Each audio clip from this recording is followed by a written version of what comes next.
क्या कभी ये सोचा कि इसी जीवन में मुझे आत्म साक्षात्कार हो जाए? क्या सोचा कभी किसी ने?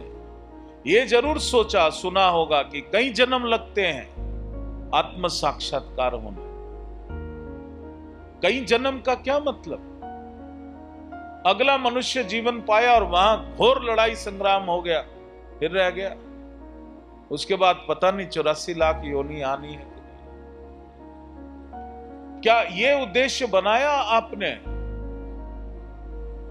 कि मुझे आत्म साक्षात्कार हो जाए, मैं अनंत हो जाऊं, मेरे अंदर जो अनंत की सोई हुई शक्तियां हैं वो जागृत हो जाए? क्या ये सोचा कि नहीं सोचा?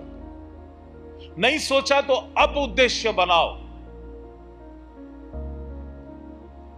बोलो, इसी जन्म में मुझे आत्म साक्षात्कार हो जाए। बोलो सब। यह उद्देश्य पहला, इसी जन्म में मुझे आत्म साक्षात्कार हो जाए। जानते हो इसका क्या मायना हो गया? आत्म साक्षात्कार होते ही तुम चमत्कारी हो जाओगे। मूल प्रकृति तुम्हारी आज्ञा का उल्लंघन नहीं कर सकती। जैसी घटना तुम जीवन में चाहो वैसी घटना की तुम रचना कर सकते। जैसा भी कोई दुखी तुम्हारे पास आए, तुम्हारे पास तुम्हारा सानिध्य को प्राप्त होते ही उसके सभी दुख दूर हो जाए। जब उसके दूर हो जाए, तुम्हारे हो जाएंगे कि नहीं होंगे?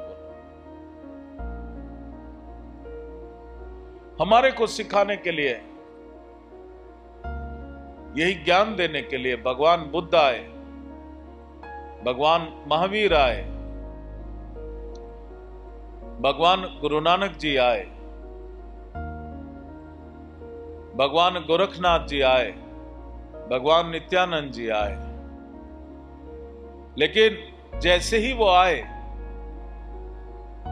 आप भाग के गए और आपने बोला कि